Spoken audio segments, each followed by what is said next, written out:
Hello and welcome back to Tryline. This is a rugby channel. This is where we're going to be speaking about all kinds of news that's happening in the rugby community. This is everything from international level, from transfers to what's happening during the pandemic, as well as what's going to be happening between rugby union and rugby league. So this is going to be where we cover multiple topics all at once. I hope you enjoy and stick around for some news. Right then, first up is that Premiership Rugby has been announced that last week the season will provisionally resume on the 15th of August. This is as much information we've got so far. All we know is that we could possibly be getting Premiership Rugby back on the 15th of August this year. There is no more information provided about this at this present moment. All we know is that it might be coming back. If anything changes, it may get delayed or even cancelled. We know everything under Premiership Rugby at the moment has actually been cancelled now. The entire season has been called off, and then Newcastle have been promoted. Some news for you from Rugby League. So Joe Philbin, the Great Britain and Warrington prop, commits to England 2021 World Cup cause. Great Britain and Warrington Wolves prop Philbin wants to be involved with England at home during the Rugby League World Cup in 2021. The 25-year-old was part of Ireland's 2017 World Cup campaign and represented England Knights in 2018 and then Great Britain in 2019. Philbin has also said, "I want to be an England international. However, there is very limited information that has been provided. However, players who have played for Tier 2 nations, that is any nation outside of England, Australia, New Zealand and recently Tonga as well, and then are allowed to move over to a Tier 1 nation. And then even back again if he wishes to." I imagine because of the World Cup taking place, this is the reason why he wants to do it. He wants to play for England while they're playing at home. Also because he is a tremendous prop as well, whilst playing at Warrington Wolves. You imagine that he will make a great addition to the club. I can't imagine England turning him away because he is an outstanding player.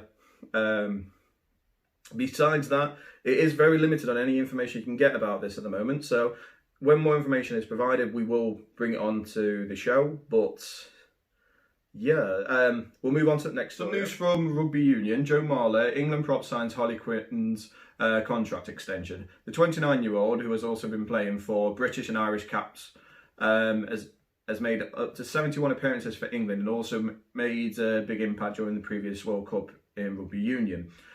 He's also stated that "I am a Harlequin and I love the club."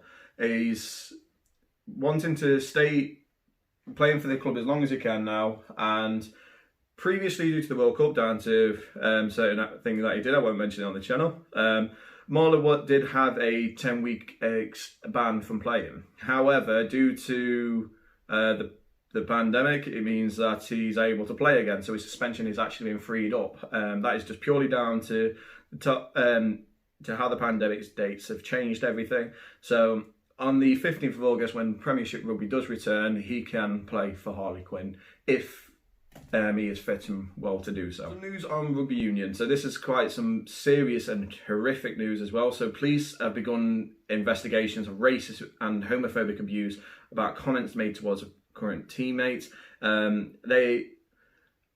In Wales, they have deemed it as unacceptable, and they will have no tolerance for homophobic and racist comments towards anybody, which is extremely correct. You don't want to be having any homophobic or racist comments. With obviously what's happened in the UK at the moment, as well as what's happening in the US, it is quite a serious topic that does need to be spoken about. It is just mentioned here that one of the players has been affected personally and his family has also been affected, but sports is being affected massively by, well, this rugby union team is being affected massively down to racist and homophobic abuse.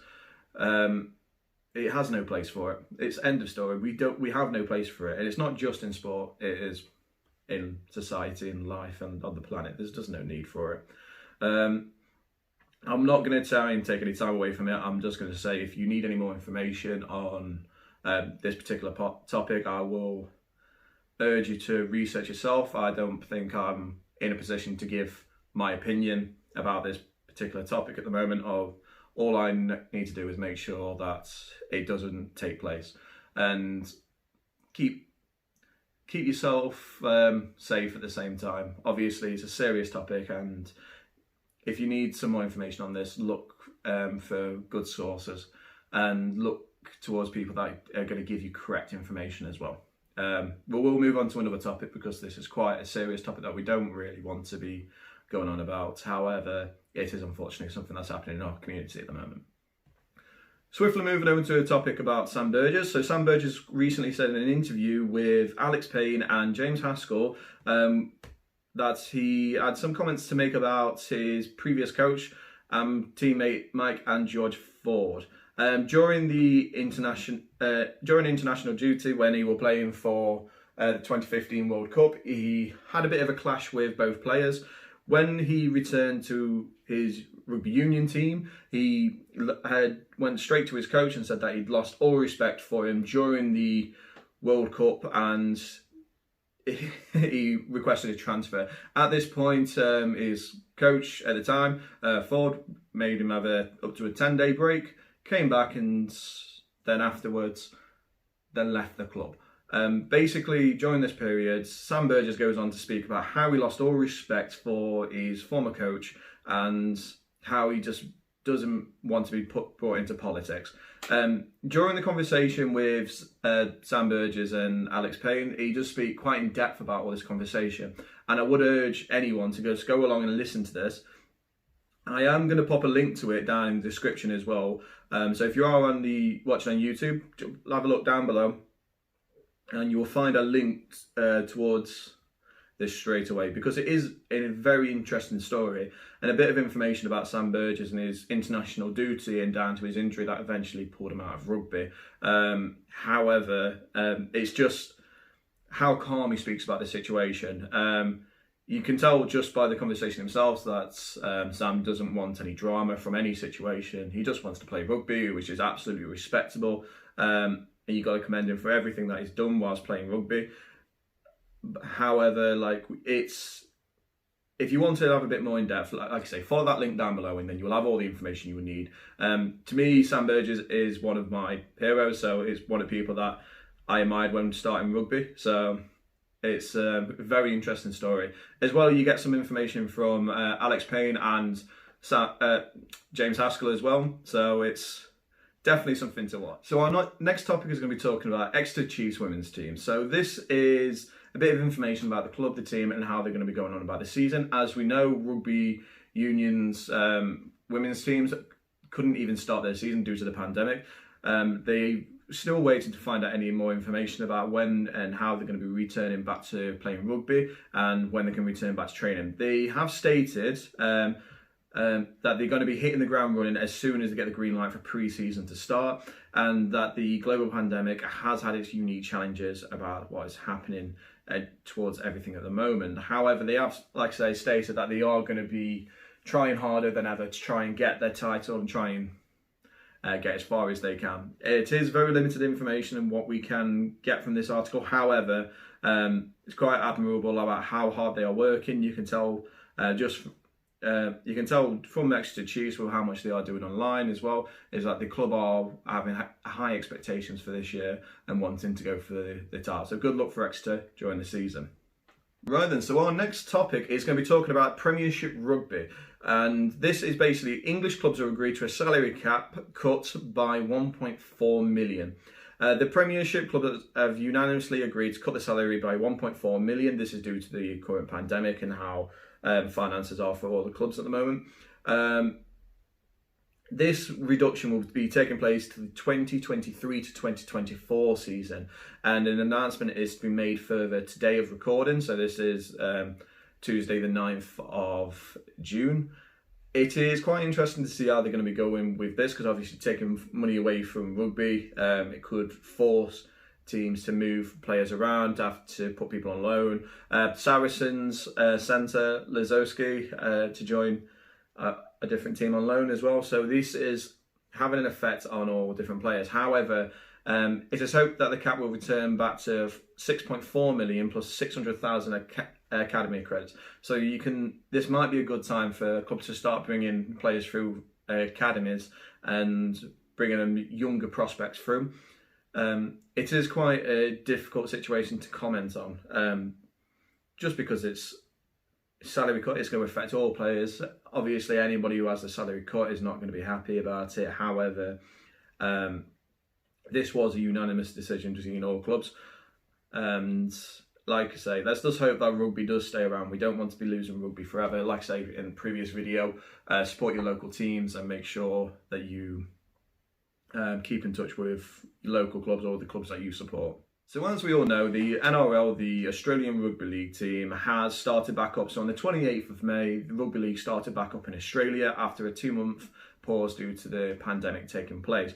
This has brought back a conversation about what they want to be changing laws with committees with the British game. So the National Rugby League's six again rule introduced by Australia 2020 is under consideration by Rugby Football League lawmakers. This is a discussion to how they're going to be changing the game and seeing what changes they can take place into the game. So the main topic they have seemed to be making about this is that referees in the NRL can award another 6 tackles rather than a penalty if the teams use clinical methods to halt the momentum of the attack. It doesn't state much further into this.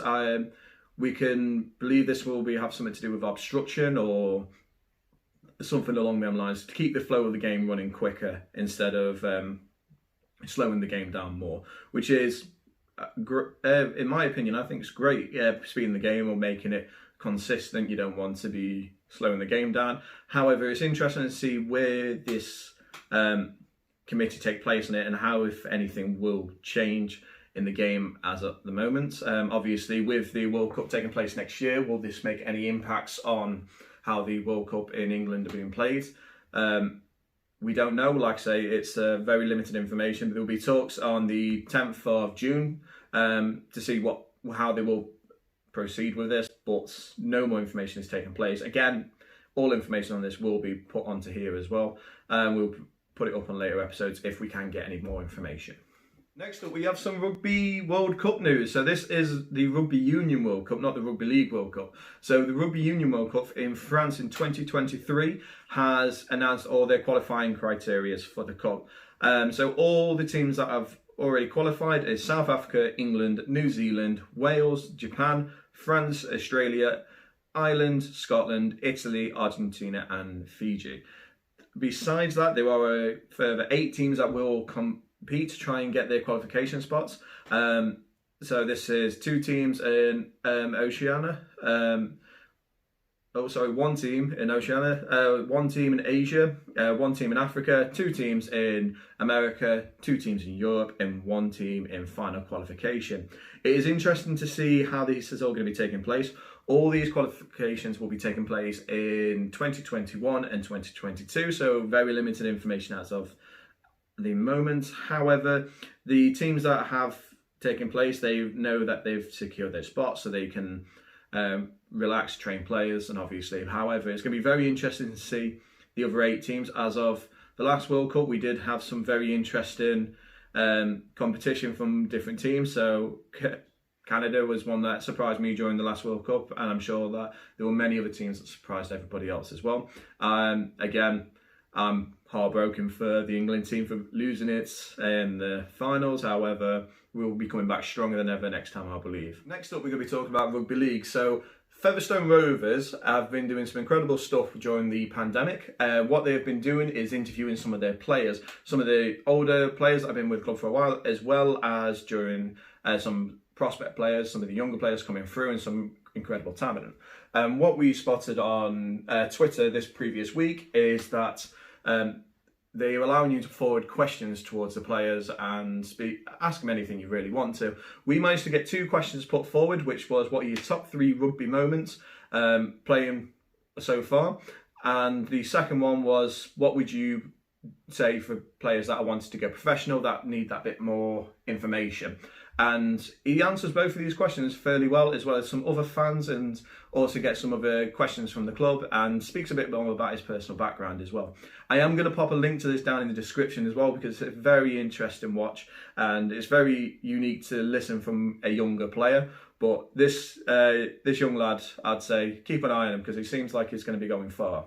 And the final bit of news I have got for you is the Rugby League World Cup. We are currently hours away from 500 days countdown. So this is any information on the Rugby World Cup from 500 days. It's going to be talking about, from tomorrow, they're going to be announcing where all the games will be taking place. So all your starting games for any of the stadiums that have been called out, any of the cities. This is something that we are going to cover, and as soon as we get some more information, we're going to bring it straight onto the channel, but currently we're less than 24 hours away from finding out this information. Lastly, I just want to say a massive thank you. So I didn't expect this channel to get as popular as it did in such a short amount of time. I'm very grateful for all the support we've been getting so far. Like I say, I'm going to continue to bring out as much information about rugby in general. So this is going to be both for Rugby League and Rugby Union. But like I say, as always, if you've got any topics you want me to cover, if there's anything you particularly want me to talk about, pop a comment down below. Anything is welcomed.